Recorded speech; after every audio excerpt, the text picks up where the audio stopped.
Most people think financial stress disappears when you make more money. They're wrong. There's a specific moment, long before wealth, long before success, when panic quietly shuts off and your life starts to feel stable. Almost no one talks about it. It's 3:07 a.m. You're awake, staring at the ceiling, and your mind is doing that thing it always does at night, replaying every possible way your life could quietly fall apart tomorrow. Not in a dramatic, movie scene kind of way, but in the realistic way that actually scares you. Your car might make that noise again. Your laptop could finally give up. Your boss might say, "Can we talk later?" Your rent, your bills, your credit card balance, all lining up in your head like dominoes, waiting for one small push. Nothing bad has happened yet. But your body doesn't care. Your chest feels tight. Your thoughts won't slow down. And somewhere deep down, there's this constant fear that one small mistake, one unexpected expense, could knock you off balance completely. If this feels familiar, listen carefully. This isn't because you're irresponsible. It's not because you're bad with money. And it's not because you don't work hard enough. It's because you're living in financial survival mode. When you don't have savings, your brain treats money like oxygen. Every dollar matters too much. Every decision feels heavy. Even simple choices, groceries, gas, going out with friends, turn into quiet negotiations with yourself. Can I afford this, or will I regret it later? That mental noise follows you everywhere. It drains your energy. It shapes your decisions. And slowly, without you even noticing, it shrinks your world. Welcome to Quietly Broke, the place where we talk about the money stress no one wants to admit out loud. Here's the question most people never stop to ask. What if there was a specific amount of money that didn't make you rich, but made your mind finally feel safe? Not $1 million. Not financial freedom. Just enough to stop the panic. Because once that panic shuts off, everything else changes: how you sleep, how you decide, how you move through life. If you want more conversations like this, honest, uncomfortable, and actually useful, take a second to subscribe to Quietly Broke. It helps the channel grow and gives me the motivation to keep making videos like this. Before we go further, I want you to answer this in the comments. Be honest. A. Financial stress comes from not earning enough money. B. Financial stress comes from not having a safety buffer. Comment A or B below. If that constant tension feels familiar, the next question is unavoidable. What actually turns it off? Most people assume the answer is more money, a higher salary, a better job title, a bigger number on the paycheck. But if that were true, high earners wouldn't lie awake at night running the same anxious mental loops. And yet, many of them do. Here's where our understanding of money is fundamentally flawed. Financial milestones aren't just status symbols. They aren't arbitrary numbers designed to impress other people. Certain amounts of money create real psychological shifts, because they change how your brain perceives risk. And the first meaningful shift doesn't happen at $1 million. It doesn't even happen at 100,000. It happens much earlier, at a number most people underestimate: $10,000. Not because $10,000 lets you buy anything extraordinary. Most people who reach it don't upgrade their lifestyle at all. They don't start flying first class or ordering expensive bottles of wine. From the outside, almost nothing changes. But internally, everything does. When you have no savings, every decision feels fragile. A new job feels dangerous. Taking time off feels irresponsible. Investing in yourself feels reckless. Because one wrong move could leave you exposed. Your brain stays locked in defense mode, scanning for threats, avoiding risk at all costs. With $10,000 quietly sitting in the background, that threat level drops. You don't feel rich. You don't feel carefree. What you feel is something far more subtle, stable. There's real science behind this. Financial insecurity keeps your body in a chronic stress response, elevating cortisol, the hormone tied to anxiety and hypervigilance. Your nervous system is constantly preparing for impact. When a basic safety buffer exists, that alarm system finally turns down. A car warning light no longer feels like the beginning of a financial collapse.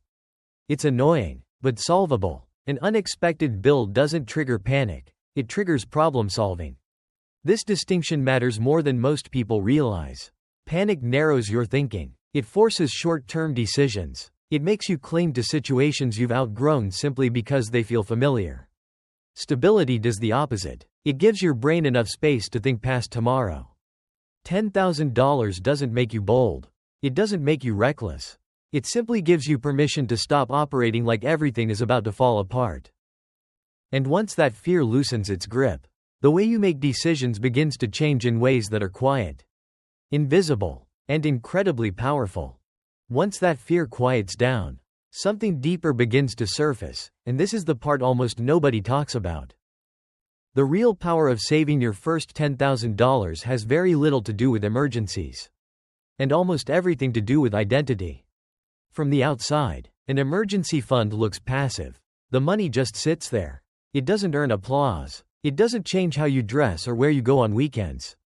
Most of the time, it isn't touched at all. And that's exactly the point. The value isn't in spending the money. The value is in knowing it exists. When that cushion is there, your relationship with risk changes in a way that's hard to explain until you experience it. You stop treating every decision like a potential disaster. You stop asking, "What if this goes wrong?" and start asking, "Is this worth it?" That shift sounds small, but it changes everything. You negotiate differently because you're no longer desperate. You walk away from situations that drain you because you can afford to say no. You invest in yourself, a course, a skill, a credential, without the quiet terror that one mistake will ruin you.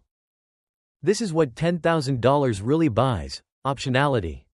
And here's the part most people get wrong. Saving that amount isn't primarily a financial challenge. It's a psychological one. Most people don't struggle with saving because they lack information. They struggle because saving requires them to become someone they don't yet see themselves as. Someone who plans ahead. Someone who delays gratification. Someone who thinks in years instead of weeks. That identity shift is uncomfortable. It forces you to confront habits that once felt harmless. Impulse spending, emotional spending, treating every paycheck like permission to reset the scoreboard.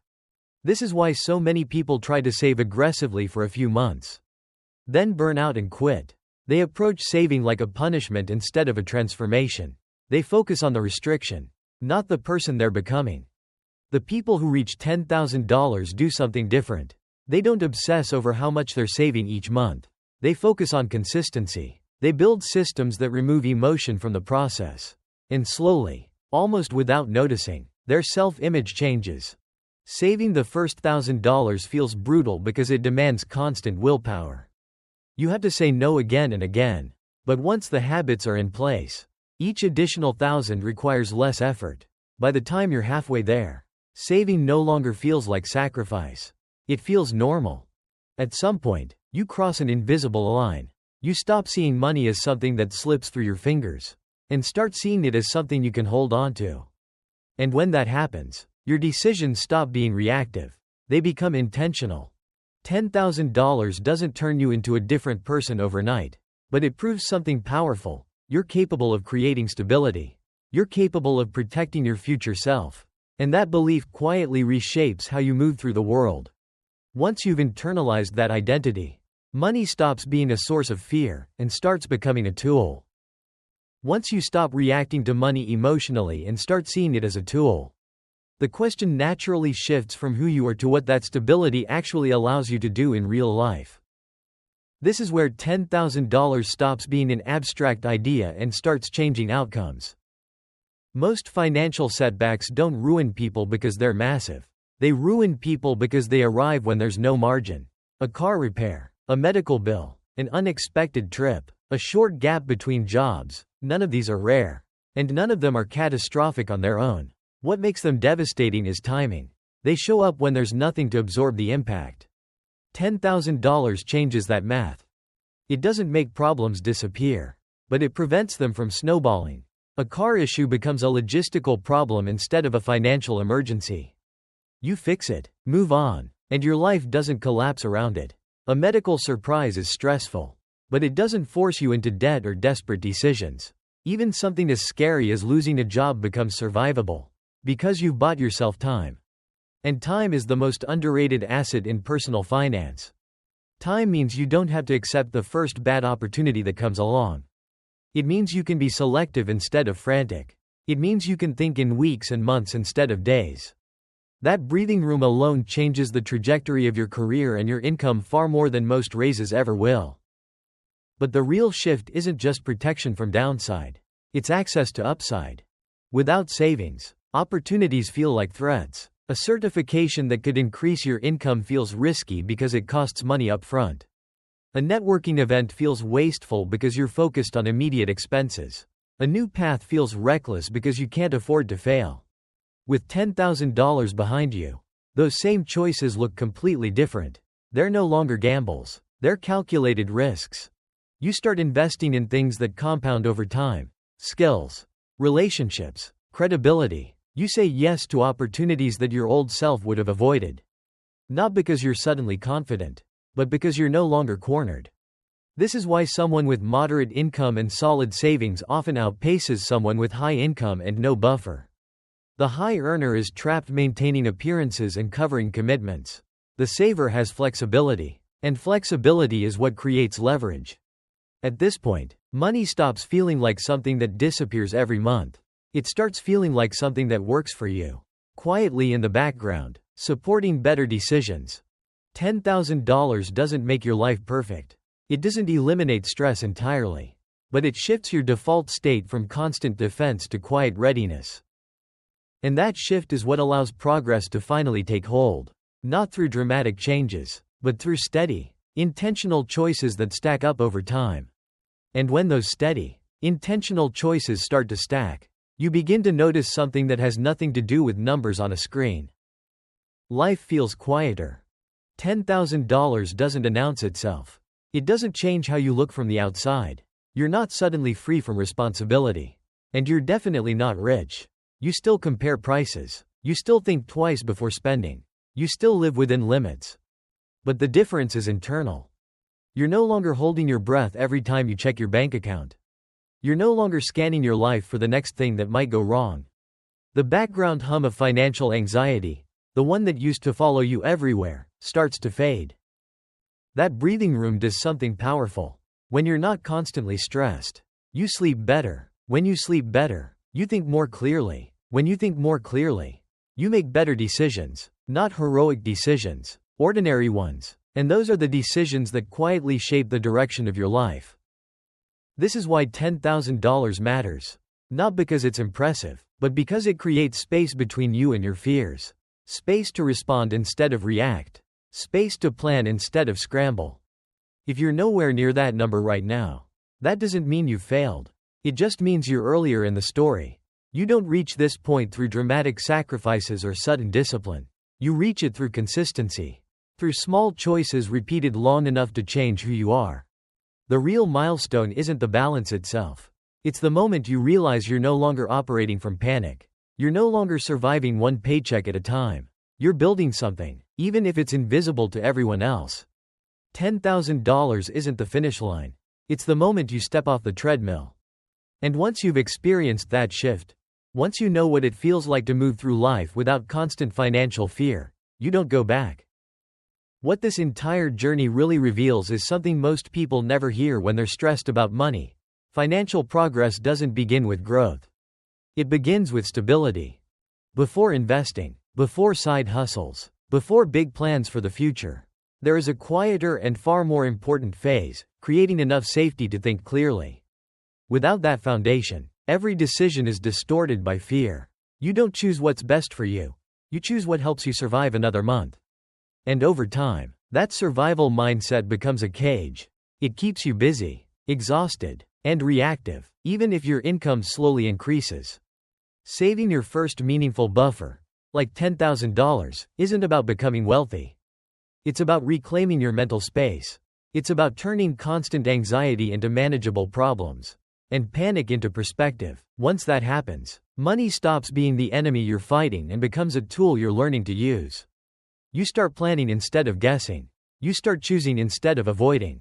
And most importantly, you start trusting yourself. The deeper lesson here is simple but uncomfortable. Peace comes before progress. If you try to build wealth on top of chaos, it collapses. But if you build calm first, even slowly, everything else becomes easier to sustain. So how do you apply this right now? You don't need to obsess over a big number. Start by creating a small buffer and protecting it. Automate saving, even if it's modest. Treat stability as a non-negotiable expense, not a leftover. Focus less on speed and more on consistency. Over time, you'll notice the shift, not just in your account, but in how you think, sleep, and decide. Before we wrap up, I'd love to hear from you. What do you think matters more right now in your life?